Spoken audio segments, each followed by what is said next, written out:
Some of you are wondering what happened to Gatis's parents and how they may be relevant in him being the way he is now. I'm gonna start off with saying that I can only tell you what I have witnessed, and some of the things he told me, which you may be aware, can in certain regards always be taken with a grain of salt.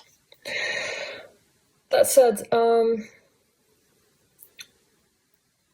Gatis' mother is very likely to still be involved in his life, whether he says she is or not, because she generally has always been supportive of him regardless of what he does. And perhaps supportive is the wrong word, because sometimes support is not condoning somebody's behavior, even as a parent. I think there could have been a difference in the way she handled the situation after he stabbed the children in his school. I think there should have been more repercussion so that he wouldn't move on with the message that he can always do as he pleases, whether it's harming others or not in the process, or as the goal of his actions, and get away with it. He was 16 at the time of the stabbings, and it was, from my understanding, after his dad has committed suicide.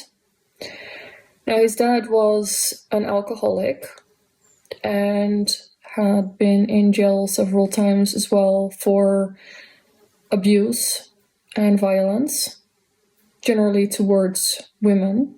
I have yet to understand he went ever after any men, just like Gatis. It was only ever people who are physically not capable of defending themselves normally, unless somebody would be completely adept at fighting, which is most often not the case. So he had been in jail for abuse, violence, as well as stealing. He had stolen, from my understanding, a sheep, and was not very popular where he lived. It was eventually, and this is Gatis' story, somebody who had betrayed him, supposedly, and stole all his series and music and DVDs and films, that made him decide to stop living. Now, considering the obsession that Gatis has with series and films, I'm actually thinking, despite it seeming strange, it could be true for somebody living generally in a virtual reality and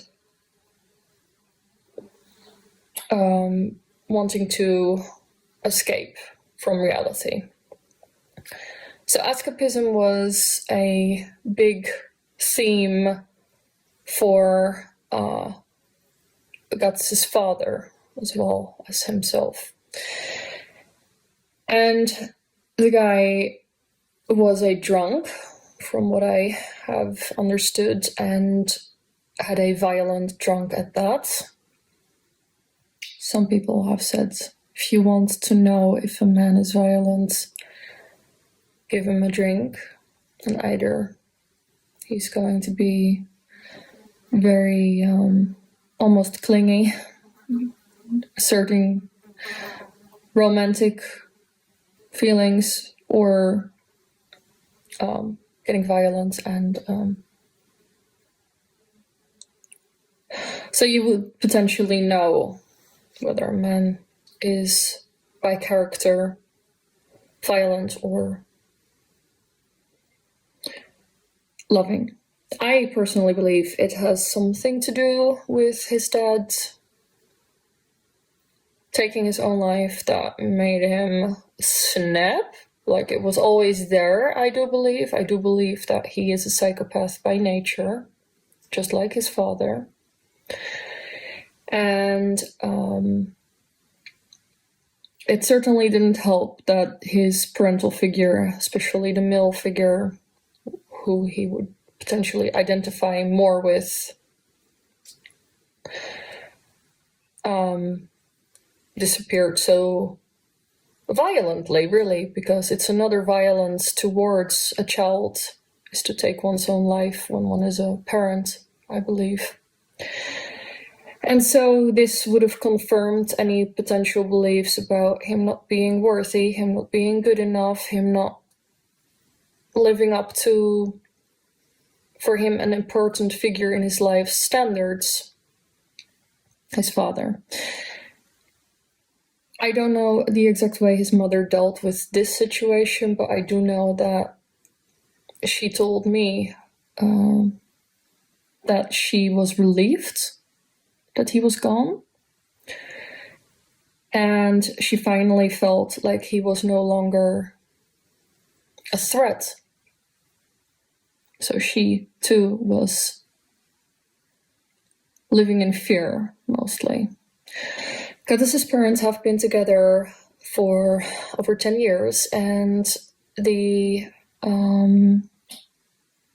threatening situation did not end for the mother in that case either. She said he beat her up when he met her in the same town, even though he lived in a different town. Somehow he was there. It seemed like he was stalking her, and when he saw her on the street, he would hurt her. So there's a pattern there too. His dad was born around 1956 or so. Gatis is from 89, and his sister from the same parents is 5 years older. Now, I would say, as for his sister, she probably is the only decent person in his direct family. I cannot speak for his half-brothers, or as well from the same father with different mothers. They are slightly older than Gatis as well. Might just be bad luck. Another interesting thing is that his father is a twin. Now, I'm not aware if this is a fraternal or identical twin situation. My guess would actually be, and I know it's more rare, but I would think identical because they were said to look alike, his uncle and his father, yet personally, in personality, be very different. And that is not that uncommon for twins, even though they do look alike and genetically they should be identical. So you could say that his father, or the uncle, who did not unalive himself as far as I am aware, and might still be alive anyway, there is still somebody out there with the exact same DNA as his father, despite his father no longer being alive. Interestingly, from Gatis' words, so again, I cannot say if this is true or not, but it was said that the uncle was the quote-unquote more successful one. And here so is an idea of success being resented by his father, potentially, as well as Gatis himself, because it seems that, as I said earlier, he was jealous of his own son, which again is genetically somewhat similar to him, and he had qualities that he himself does not have, such as being loving and caring and thoughtful. As for Gatis' mother, as I said earlier, she would always be very supportive in decisions he would make, whether or not these would be motivated by the right intention or not. She is about the same age as Gatis' father and has been through a lot herself. She has been in other relationships after his dad passed away, and it was told to me by herself that she had never experienced as much violence as she had with Gatis' father. Anyway, now I do know that there are abusive women for sure, just as there are abusive men. The only thing is that a woman generally is not physically as strong. Of course, there are exceptions. And I definitely want people to know that I would not be in favor of men being abused by women at all either. There should just simply be a balance in how people treat each other, and effort put in from both sides to make things work, especially when there's children involved.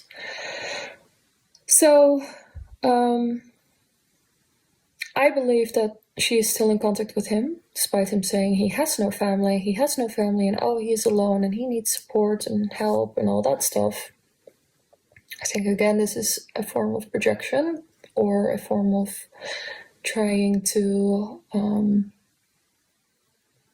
make it seem like he's in a situation that he isn't in. He has a lot of support from his mom, from my guess, because she has never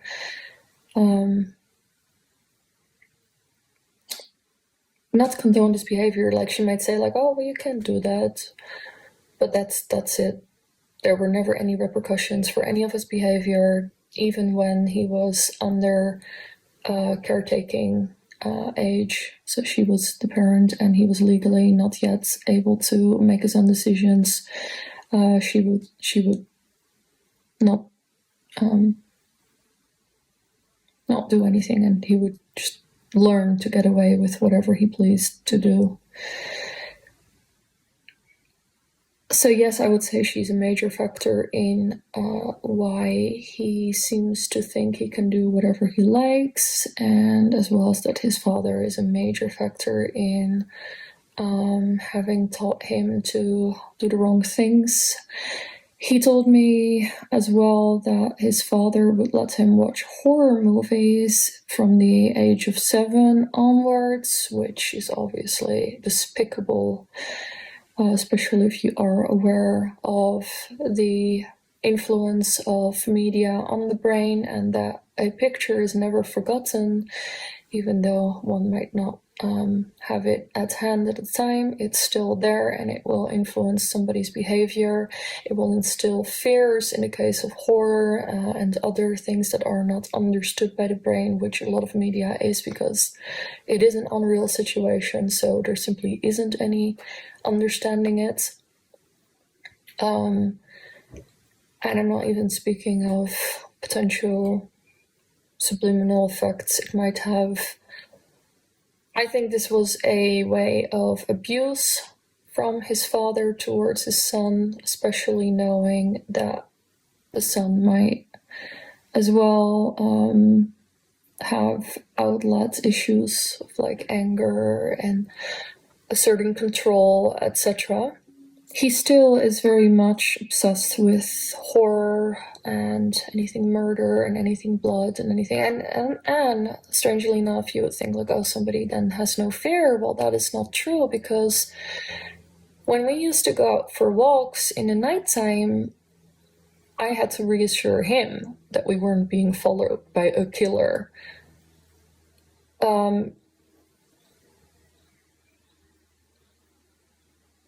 Which obviously, as a woman, doesn't make you feel very safe if the man is scared of going out. So I kind of felt like I was the one having to protect him there. And this was in a village I lived where It was very, very, very, very uncommon for any such thing like a random stranger all of a sudden attacking you would happen. I think I said here what needs saying.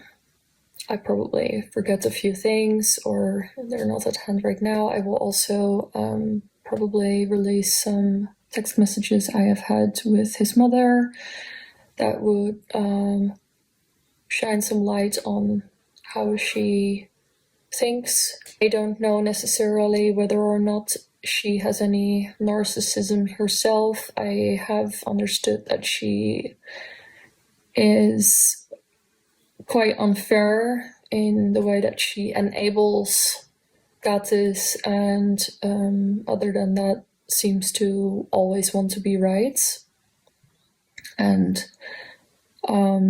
pushes this onto others and is not very open to criticism. I spoke in German with her. I often used a bit of translation, but it did help me to when I spoke to her to improve my German. As I said before, after the mugging, I did not know how to speak to the authorities in a language that was yet relatively unknown to me. For some reason, I had an aversion against German before. I now actually think it's quite a nice language, and I still want to improve on speaking German as well as understanding it. But so these conversations are in German, these text messages, so it's not always easy to put in context. I might just here and there kind of say in English what she means with that. Keep in mind that I am also not native English speaking, so bear with me there. Okay, I hope this gives a more clear view on the upbringing and current likely situation of him being in contact with his family.